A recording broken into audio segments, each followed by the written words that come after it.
Hi guys, welcome back to the channel. We are here at Lubiri, Mengo, the Kabaka's Palace. Come with me, let's have a tour.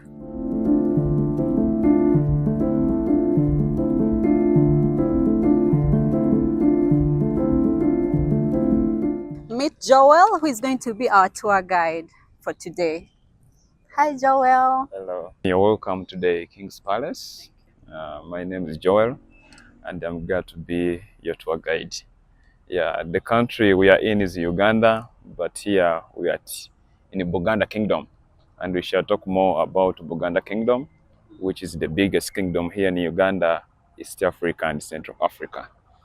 We are led by a king, and our king is given a title of Kabaka. The language you speak is called the Luganda. Yeah, and it's one of the local language, which is widely spoken here in our country. However, we adopted English as official language during the colonial time. But at least here in Uganda, 50% of the country's total population, they can understand our language, which is Luganda. And in here in Kampala, if you don't know Luganda, there's no way you can participate in small businesses unless if you're doing a professional work, maybe if you're a lawyer, a doctor. Even if you don't know Luganda, you can operate. But for these small businesses that requires a lot of negotiations, you have to be someone who is well versed with Luganda. Yeah, a singular person from this kingdom is known as Muganda. And if there are very many, like a big congregation, those are Baganda. So Uganda, the country. Bagandas or No. You just say Baganda. Oh, Yeah. Okay. So many words, same sound, but with different meanings. Uganda, the country. Buganda, the king. Luganda, the language. Buganda, the kingdom. Muganda, one person. And Baganda, many people. Yeah. If you are artistic enough, you can even compose a song from it. Yeah. So our kingdom, Buganda, is clan-based with over 56 clans. Hope you know clans. Yeah, like a group of people from the same lineage. Yes. So there are 56 clans, whereby each and every clan is represented by a symbol that we call a totem. So some of these totems are wild animals, others domestic animals. We have insects, we have birds, we have food species and body parts. Yeah, such as the hat clan, we have the lion clan, we have the mushroom clan, dog clan, something of that kind. And we actually identify ourselves by the surnames. Yeah, when you say that your name is Becky, that only shows your faith. Maybe you're a Protestant or a Catholic, but it's your surname, which I don't know. What's your surname? Nakate. So that's the name that gives you your identity. Yes, and these clans come along with some taboos. For instance, when your clan symbol is edible, you cannot eat it. Yeah, you're from which clan? The Nte clan. From the Nte clan. Do you eat? But not the cow. Can you eat it? Not the cow. They said that it is So if your clan symbol is edible, you cannot eat it. If you're a member of fish clan, you cannot eat fish. If you're a member of mushroom clan, you cannot eat mushroom. And again, another taboo comes with marriage. You cannot marry in the same clan. Yeah, actually, when it comes to marriage, you have to preserve two clans. Your father's clan and your mother's clan. Yeah. Then you're free to get partners from the rest of the 54 clans. So as you to prevent incest in a relationship between relatives. So those are the 56 clans that make up our kingdom. And our kingdom, Buganda, has been in existence for the past 800 years. Yeah, and so far have been under the leadership of 36 kings, whereby the position of the king is hereditary from father to son. Yeah, father to son. However, the firstborn son of the king will never become a king. Yes, because the king is always having two heirs. So one for the throne and another one for the family. So the firstborn son always becomes the head of the family. Yes, not the king. Then from the second up the last one, they have equal opportunities of becoming the next king. So what if the king does not have a son? Can the daughter become, or they go to the brother to the king and pick a king from there? Yes, daughters will never become kings or queens because the position of the king is only kept in one bloodline. That's from the royal family. And you know, here we cannot marry within the same family or within the same clan. So just take an example. If a princess, if you happen to get married, you end up getting married to a peasant. And the children you produce, they take the paternal side, the father's side, which determine. So we shall never have queens. However, always the king's crowned with his beloved sister, who's always given a title of Nnalinya. Have you ever heard of that word? Yeah, Nnalinya. Yeah. So they have their special position in the monarchy. Yes. So, and so far, as we said, we have been under leadership of 36 kings. And the practice here in our culture was that wherever a prince ascends on the throne, he was supposed to establish his own palace. And where he establishes his palace turns to be the capital for our kingdom. So when that particular king disappears, when I say disappearing, I mean dying. Oh, the kings just disappear. They don't die. Yeah, the kings never disappear, never dies. They just disappear into the forest. So whenever you hear me talking about disappearing, I mean dying. Yeah. So whenever the king dies, they could bury him within his own palace, and that palace transforms into the royal tombs. Yeah. Which literally mean that this is not the first palace to be established here in our kingdom. We had the previous palaces for the previous kings. Yeah. So it's in different locations. Yeah, different locations. And in most cases, these kings, they normally. So this is a palace for the king that is on right now, right? Yeah, at the moment, our kingdom, we have one official palace. This is the one. Yeah, and one official burial site, which is Kasubi Royal Tombs. So there are several kings who have served from this palace since the regime of Kabaka Daniel Mwang. Yes. So originally, this palace was established in 1885. 1885. Yeah, by King Daniel Mwang. But later, unfortunately, our king was disturbed by the British colonialists. Yeah, who ended up taking him to exile in the Seychelles Island, that is Indian Ocean. So when he was in exile, we had a political vacuum here, and they decided to crown his son, that was King Daudi Chwa. Yeah. So surprisingly, Daudi became a king when he was only 1 year of age. Yeah, because he was born in 1896. Then 1897, when his father was taken to exile, he ascended on the throne. So being an infant, he couldn't make a decision by then, and he was crowned with the regents. There were 3 of them. Yeah, that was Saporo Kagwa, we had Zacharias Singiri, and Stanley Mugwanya. So they nurtured him until when he became mature. Yeah. And remember, the practice was that wherever you ascend on the throne, you look for a new site and establish your own palace. So just imagine a boy king of one. Yeah. So he couldn't manage to do so. Yeah, on the spot. So he started his rule as a king within his father's palace until when he made 17 years of age. That was around in 1913. And he actually managed to be the first king of Buganda to visit Europe. Yes. And one of the countries he visited was England, where I happened to see the Buckingham Palace. You know Buckingham? Yeah. Yeah, the official residence for the monarch of UK. Yeah. So the king was impressed. And after being impressed by the architectural designs of Buckingham, he came back and he tried to imitate the designs of Buckingham and establish the first modern palace here in our kingdom. Yeah, so now it is the official palace since then. Yeah, it was established by King Daudi Chwa between 1922 to 1933. So also the kings that we have been with, they have been serving from this palace. That's from Kabaka Daudi Chwa, Kabaka Edward Mutesa II, and our current king, who's Kabaka Ronald Muwenda Mutebi II. Actually, yesterday, it was his birthday. Yeah. We are celebrating he made 71 years young. Yeah. Young. Yes. Oh, not old. Not old. Our kings never grow old. They grow young. Yeah. So that's why if you're asking for the age of the king, you have to say how young is your king. How old, not how old. Okay. So the king's always young. Yeah. And on Sunday we had the marathon.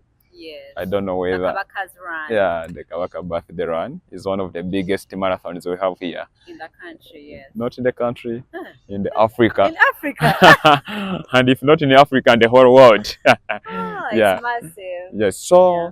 the palace is connected to the parliament of the kingdom with this lord. Yeah, the other side we have the parliament, which is the main administration center for our kingdom.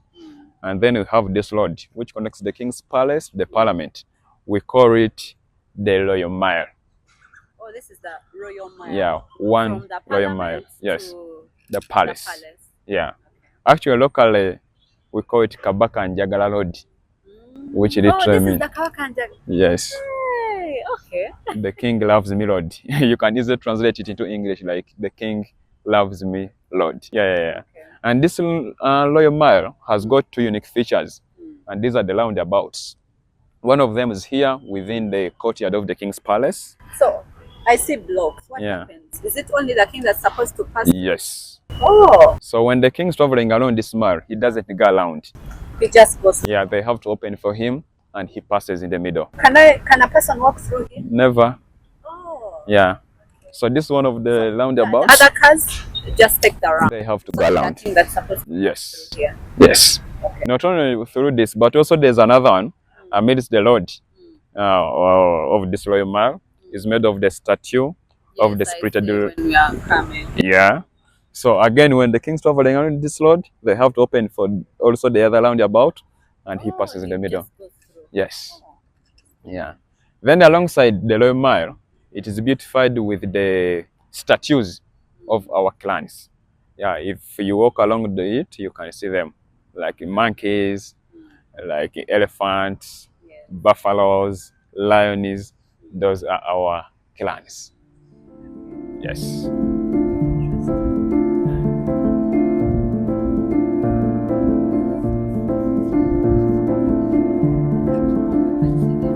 It is a practice, and we have to respect the traditions of our society. Yeah.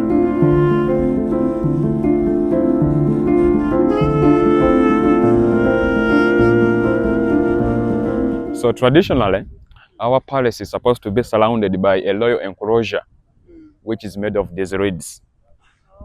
Yeah. And when the king's not like built walls.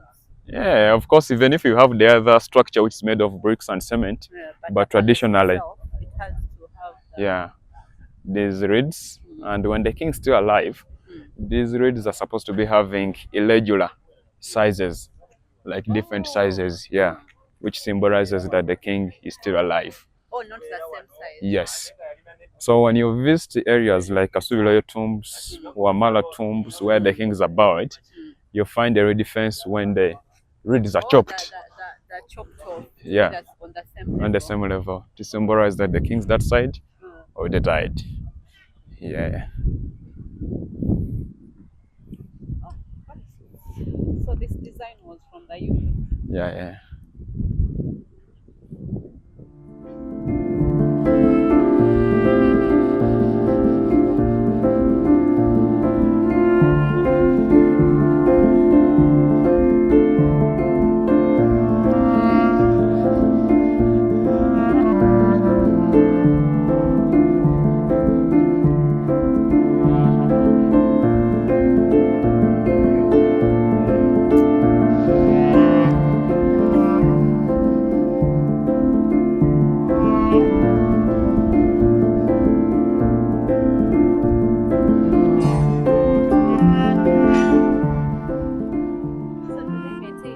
Design of it.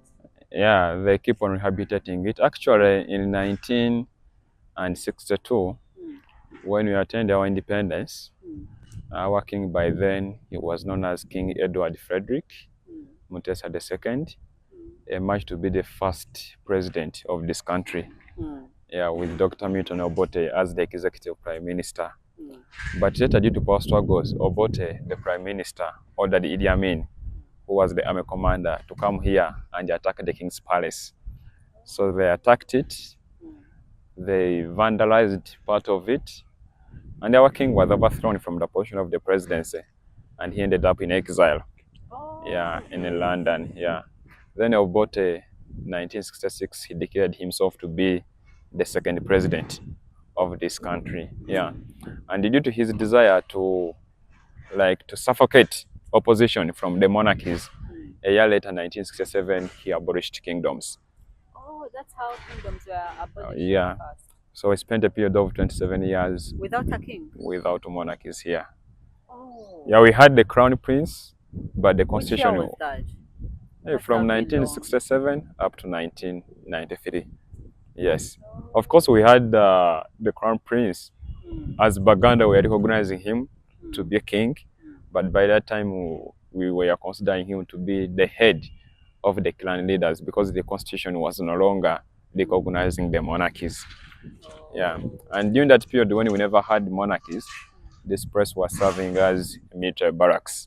Oh, it was? Yeah, during the regime of Obote and Idi Amin. Yeah, but later, around 1986, our current president came to power. Which current one? Yoweri Kaguta Museveni. Wait, he came to power when? 1986. Oh. Yeah, after the liberation war in the Lubiri Triangle. Then he restored the monarchies. Oh, so years later, 1993, that's when he restored the monarchies.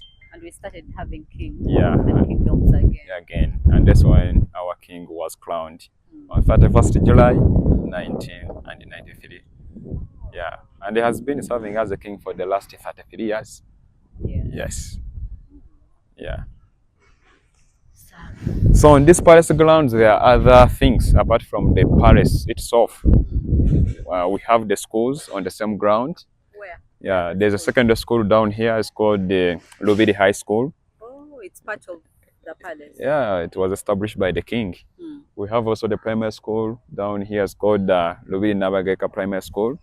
And both are owned by the kingdom, but open to the public. Oh. Yeah, we also have recreation grounds where they always organize the kingdom events.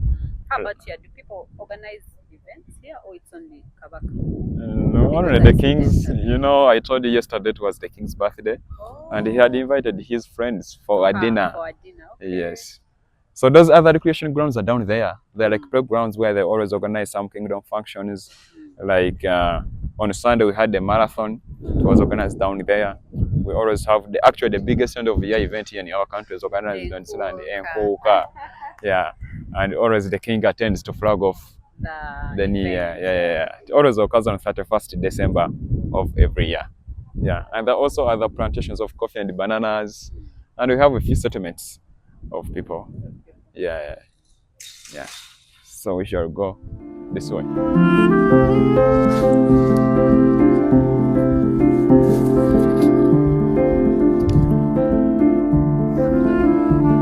Oh, the flags actually. The other side we have the first ones for our country, Uganda. Yeah, it has got 3 colors. I believe you know the meanings of those flags. What's the meaning of black? That is our skin color. Maybe you don't know because for you're white. Yellow is sunshine. Red. And red is blood. Yeah, brotherhood. Then we have the national bird. Is within the center of our flag. It's called the crested crane. And it's always having one leg up, which means that the country is moving forward. Yeah. And then we have the second flag is for the kingdom. Yeah, it has the blue colors on the sides, which means that our kingdom is surrounded by water bodies. Are there water bodies around? Yeah. This place? Yeah. Which water bodies around this place? I mean, of course, near here we have the Kabaka's lake. Oh. Yeah, the biggest man-made lake here in Uganda. Yeah. And also in East and Central Africa, it's the biggest man-made lake. But also the kingdom Buganda, the entire land of Buganda Kingdom is surrounded by water bodies. For example, in the south, we are sitting on the northern shores of Lake Victoria. In the east, we are having River Nile. In the north, there is Lake Choga. So the kingdom is like an island. And those water bodies are represented by the blue colors on the Buganda flag. Yes. Then there's the royal cream in the middle, which means peace and transparency. Yeah, here in Uganda we have a word called Obwerufu. The Katikiro normally talk about it. Obwerufu, transparency. Yeah, and also the symbol of our kingdom is a shield and pairs of spears, which elaborates protection and power.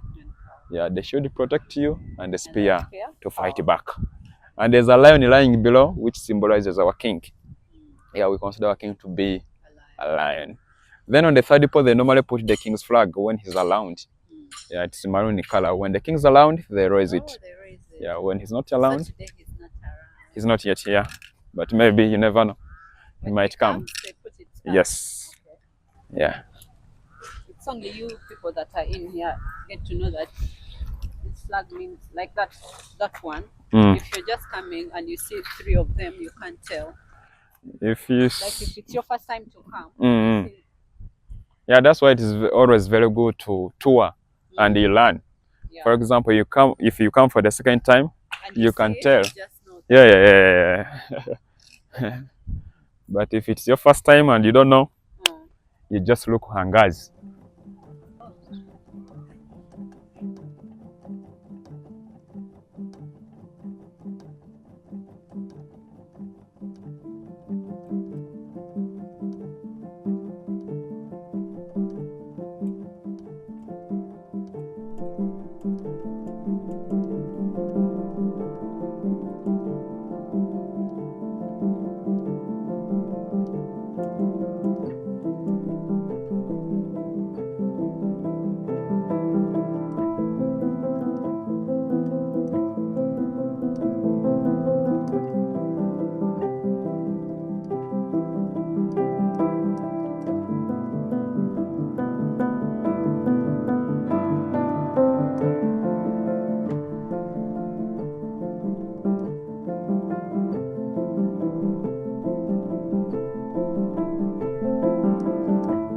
Mengo, girabye.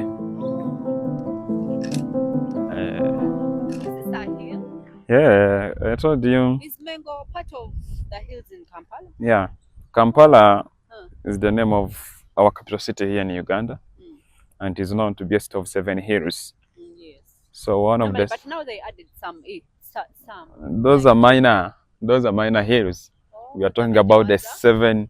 What are the 7 hills? 7 hills, one of them here, where we are now, Mengo Hill. Mengo Hill. And that's where I find the King's Palace. We have Nnalinya Hill, where we have the capital for the Protestants, with their biggest church known as St. Paul's Cathedral. We have Lubiri Hill, where we have the capital for the Catholics. Yeah, with their biggest church is called the St. Mary's Cathedral. We have already Kampala Hill, where we have the National Mosque. And those are 4. We have Makerere Hill, where we have the oldest university here in Uganda and East Africa. Those are 5. Then we have Nakasero Hill, next to the State Center, where we have the State Lodge of the President. Yeah, Nakasero State Lodge. And the last one is Korolo Hill, where we have the Independence Grounds. So all the hills have almost the biggest things. Yeah, they have significant structures or establishments which are located on those particular hills here. Then others, we have other minor ones like Naguru. There's Naguru, there is Chikaya Hill where we have the Bahai Temple. Yeah, but these are the 7 major hills that make up Kampala. Yes. Yeah. So over here, we have the remains of King Freddy's vehicles. When I talk about King Freddy, I mean the father to our current king, King Edward Frederick Mutesa II. As I told you, 1966 wasn't a good year in the history of our kingdom. That's when Obote ordered Idi Amin to come here and attack the King's Palace. So during the attack, they also chose to vandalize the king's properties, including his vehicles, because they wanted to totally suffocate the king's legacy. So they vandalized them and were buried underground using tractors.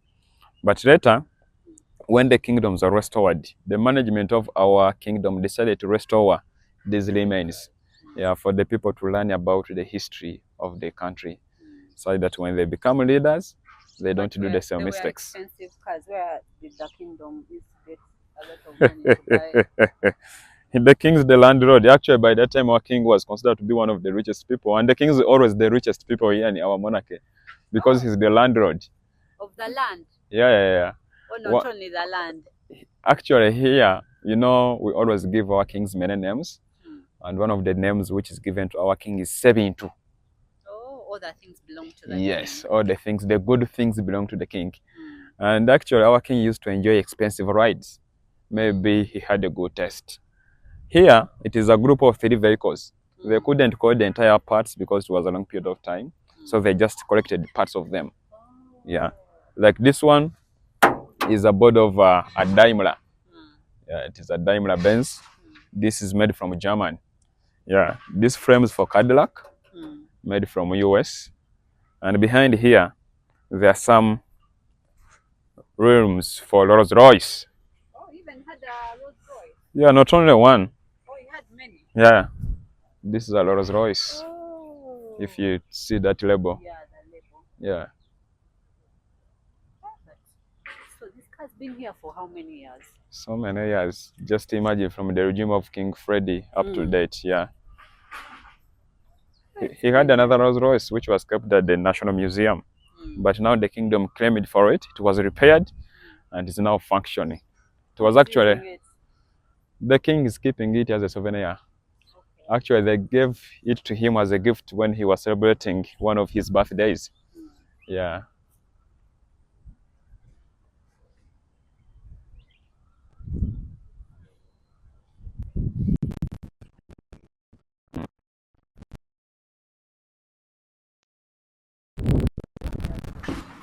Yeah, yeah.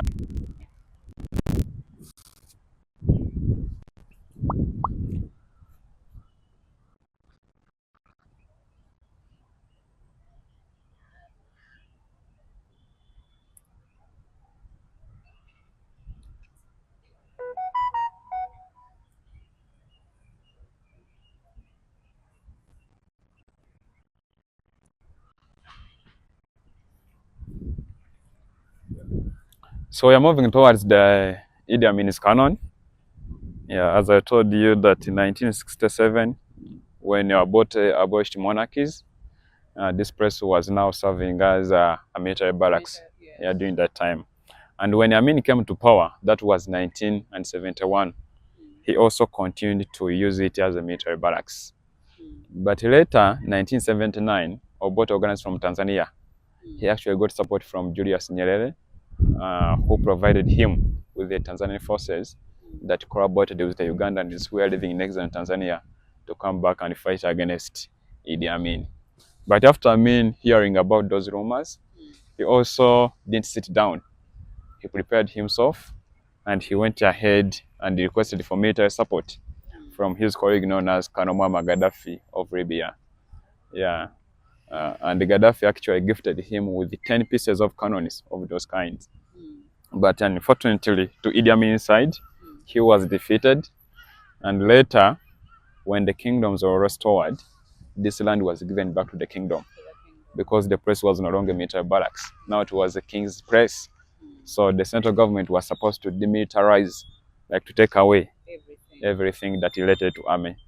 But again, the kingdom requested to leave it with one cannon as a souvenir to commemorate the days when this place was serving as a military barracks. So is the significance of this cannon here. Those tires? No. It is. They've been like that for all these years? Yeah, it's something like authentic. Supposed to be authentic. Yeah. They shouldn't change. So they don't tamper with anything. Yeah, it's like a masterpiece. You mean tires can stay for over 70 years? Yeah, now this one were brought during the years of 1970s, 1979s. So they can stay, it's rubber. Yeah. They can survive for many years as possible. Yeah.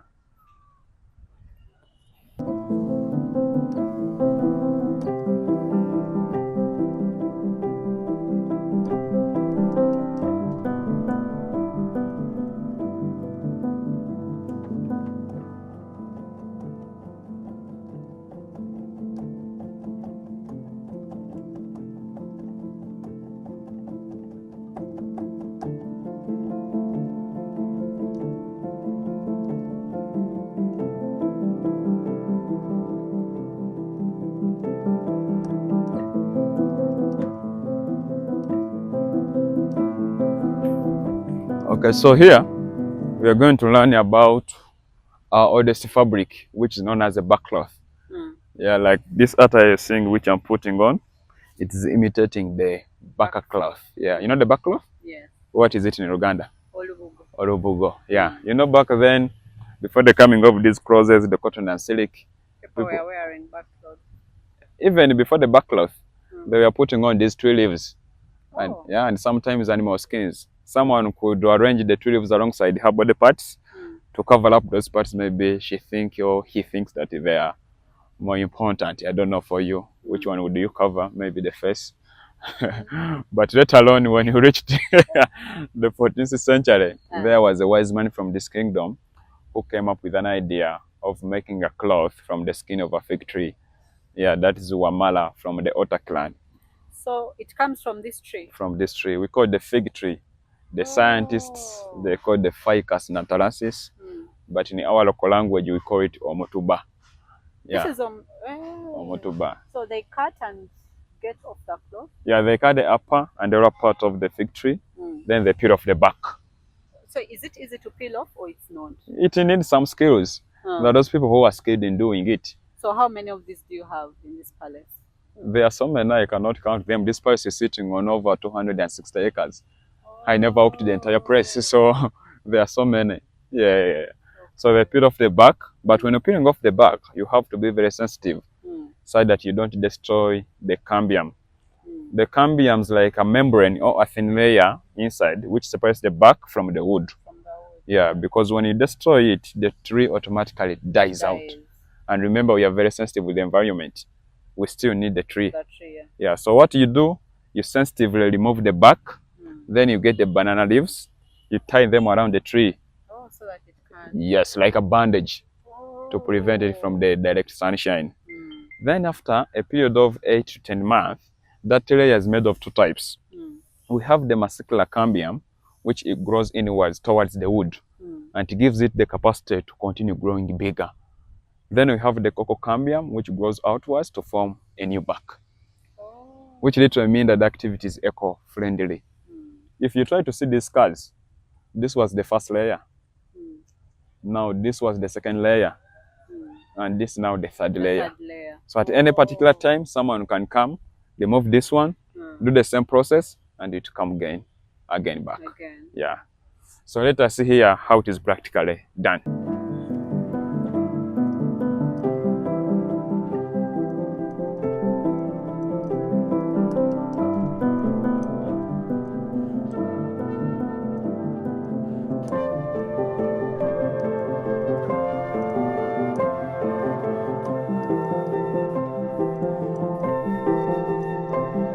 So, peeling off, this is a finished product of the backcloth, but just imagine that it's still a raw fabric, maybe a raw bark.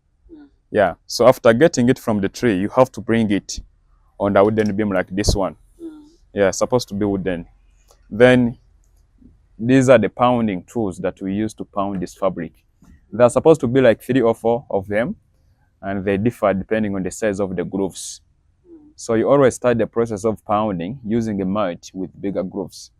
And the purpose of this one is to remove water and the sap from this fabric, and also to make the fabric soft. So the more you pound it, remember we are pounding the original, the raw fabric, not the finished product. When you pound it, it becomes soft and water will get out, and also the sap. Then after that, you have to switch to the second mallet with the reduced size of the grooves. And the purpose of this one is to make the fabric expand. So as you're pounding using the second mallet, you have to pound it spreading. You have to pound it as you're spreading it so that it can expand. And this fabric has the capacity to expand like 4 times more than the original skin. So if the original skin was like this one, the final product can come up to this point. Yes. And then after you use this small mallet and you do the final malleting until when you get the thickness of your own choice. So the entire process can take about 6 to 8 hours when you're just pounding. And you have to do it continuously so that you can get like a good fabric. Yes. And the ladies are not supposed to be involved in this work. It's only men. Yeah. Then after pounding, you have to put it under sunshine to dry up. Yeah. And when it dries up, it forms this color, which means that this color is original. Yeah.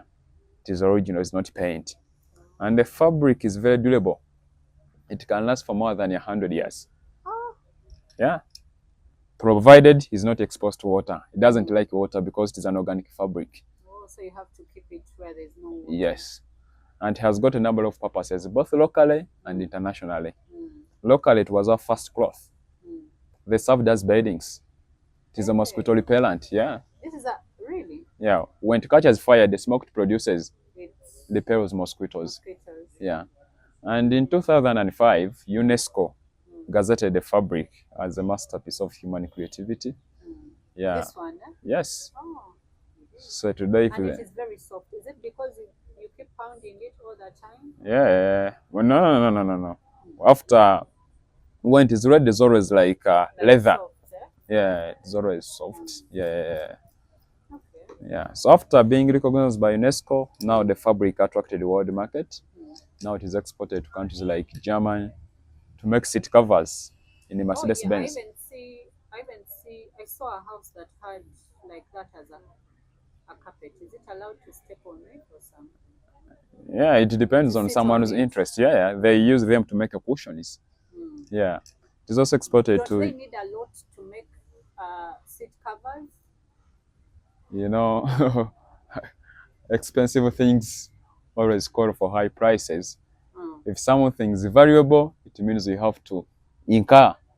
Because this must be expensive. Yeah. Just to collect enough for one car. So if you need it, of course, you have to incur enough money so that you can get enough for the vehicle cushions.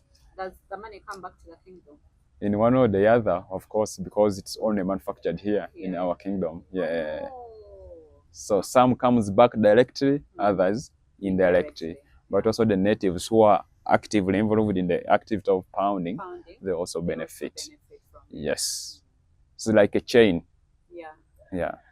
It's also taken to US by Nike to make the shoe carpets. Yeah. And the reason why they adopted the fabric, because it is eco-friendly. Yeah, it is sustainable. You know, there's that ongoing global campaign of Go Green. Yeah, they are chasing out the polythene bags, the plastics.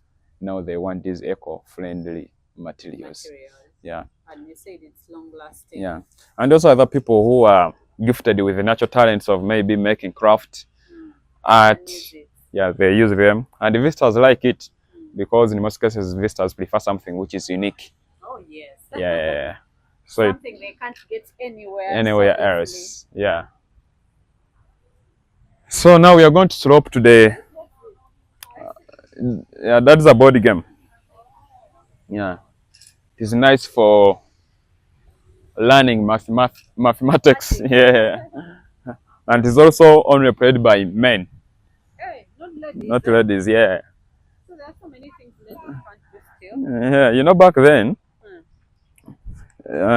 those games, the board game or the mweso, always men used to play it during the leisure time. For example, when you go to garden with your wife and you come back maybe at around 10, instead of sitting there when you're watching your wife doing a lot of work, maybe cleaning the house, preparing food, you have at least to go in the center, to the nearby center. Yeah. Yeah, you find the fellow men, you sit and you pray as you're thinking about developmental things. Yeah, than sitting there and you be like, and that some of the work is entitled to be done by ladies. Maybe when food is ready, then she comes in the center, she calls you, yeah, you go and eat. Yeah. So it was a way of passing time. Passing time, but also discussing developmental matters. Yeah. Yes. Yeah, we are sloping into the torture chambers of General Idi Amin Dada, the field marshal. He used to bring people here and torture them. Yeah, we shall see. The field marshal, the conqueror of the British Empire, last king of Scotland, had so many names. Who? Idi Amin? Idi Amin. Hey, yeah. Who gave them those titles? Himself.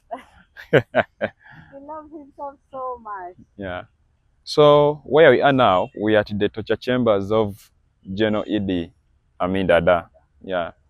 As we said that in 1971, Amin came to power, and after overthrowing his boss, Dr. Milton Obote, And by the time he came to power, this place was serving as a military barracks. So he also continued to use it as a military barracks. And immediately when he came to power, he hired the Israelis to construct for him an underground armory. Yeah, like an armory. You know an armory? Like an arsenal. You know an arsenal?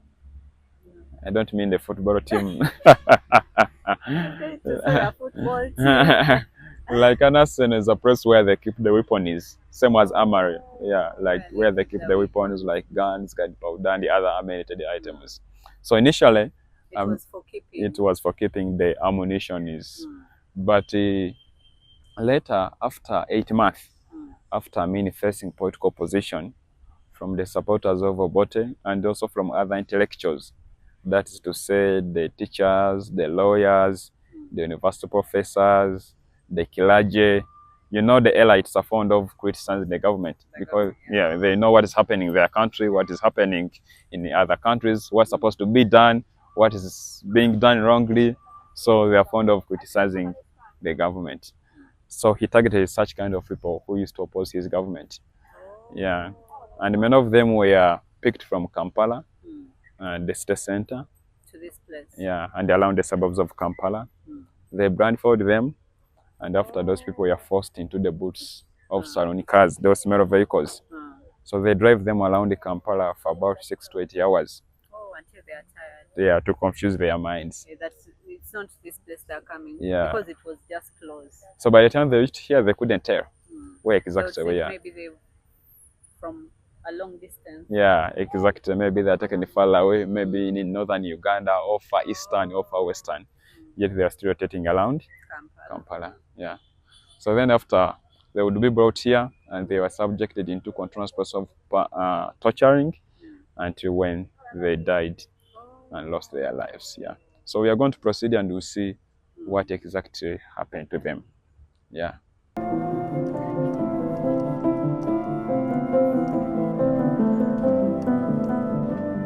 So do they know the number of people that were killed?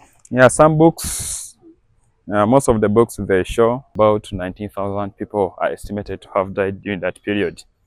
Then when Obote came back for the second time, between 1980 to 1985, again he also used the same press to revenge against the supporters of Idi Amin. Yeah, and during his time, about 6,000 people are estimated to have died in this press, total into the 25,000 people, which is estimated. However, there was no registered cases of ladies and children. Oh, it was mostly men. Yeah, because both governments were targeting political opponents, and back then ladies and children, were not active in the politics. So if it was to happen today, many of the victims many of the ladies would be victims. Because they are active now in politics. Yeah, you're very active. Yeah. We need power as well.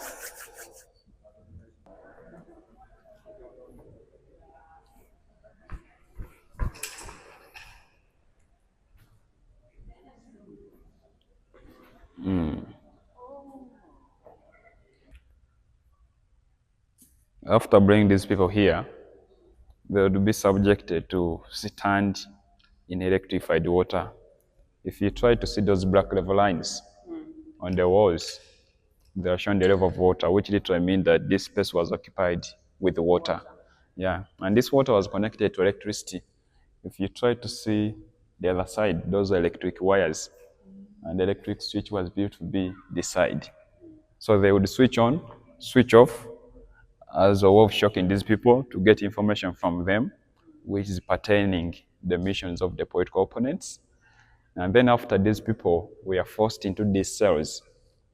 These cells are 5 of them, of the same size, and they do not have like a clear ventilation system. So about 80 to 100 people would be forced in each of these cells. Yeah. Then after, they would use the sliding doors. If you try to see those ridges and the metals on top, they manifest that there were sliding doors that they used to cover up the cells. And inside there, people are not provided with the food, people are not provided with water, there was not enough oxygen for them, there was no light, and they used to do the double checking of tires from inside there. You know, checking tires? You know, it is a checking tires is a safari language. You know, when you're doing a safari with clients, you always have to provide the stopovers for them. Oh, for them to ease themselves. Yeah. So we normally call it the short call single checking of tires. So they used to do it in one Yeah. So they used to do both single and double checking of tires inside there. Yeah, which literally means that the environment wasn't conducive for their health, and they ended up suffocating and they starved to death. Yeah. Then the very last room was reserved to be a store for the bodies. Oh, if you die, they transfer you to the last room until when they could bring the trucks, and those bodies were taken to lakes and rivers, especially Lake Victoria and River Nile. Yeah. And they were thrown into the... Yes. And actually during those years of 1970s, 1980s, we registered a high growth rate of aquatic life in terms of Nile crocodiles and fish, because it's believed that they had enough food to feed on. Yeah. And actually some people lost appetite for fish because sometimes they would find some foreign parts within the fish bodies. Yeah. Like parts of watches, parts of fingers. So people got disgusted with the consumption of the fish. Yeah. And as I told you, this structure or these torture chambers were not used by only one government, but were used by two regimes, that is Idi Amin's government and Obote's government. Yeah. However, children and women were not victims here during those attacks, torturing and death of those people, because both governments were targeting the political opponents, and back then ladies were not active in politics. Yeah, so this is the dark side of the palace because of this dark history. Yeah, but at the moment the place is no longer a torture chamber. It is just a preserved antiquity for the visitors to learn about the history of the country. Yeah, because you know history says that when you learn nothing and you forget nothing, you may end up doing the same mistakes. Yeah, so at least people should learn something so that when they become leaders, maybe they can do some adjustments. Yeah, so now it is just a preserved antiquity. And on the walls there are some writings. Most of them are written by the people from the families of those people that died here, and the others are written by those students, like those students who have been here. You know, the behaviors of students, but also the writings depict the dark history of this place. This is now the official wear of the tourist guides in Buganda. Yeah. This is a kanzu. It is our traditional wear for the men, and we accompany it with this piece of a cloth that imitates the back cloth. Yeah. And by the time you move out of these torture chambers, you may conclude that maybe Amin was totally a bad person. However, to the other side of development, he was very fundamental. Yeah, but he had also a bad side. Yeah, and during his time, actually, we registered a high rate of infrastructure development in terms of roads, hospitals, schools, something of that kind. And always people ask, because people come with different perceptions or perspectives. Yeah, some they say maybe he was totally a bad person, but always the big question is, to who? When you come out and you say that Idi Amin was totally a bad person, then to who? And when you happen to say that maybe Idi Amin was a good person, the question again comes, to who? Yeah, to those people that lost their loved ones here, there's no way you can come out and say that he was a good person. And to those people who who benefited from his government, maybe who acquired wealth, there's no way you can come out and you say that he was totally bad person. Now, it remains that Idi Amin was both. He was good and a bad person. Then the question remains, to who? Yeah, that's the big question.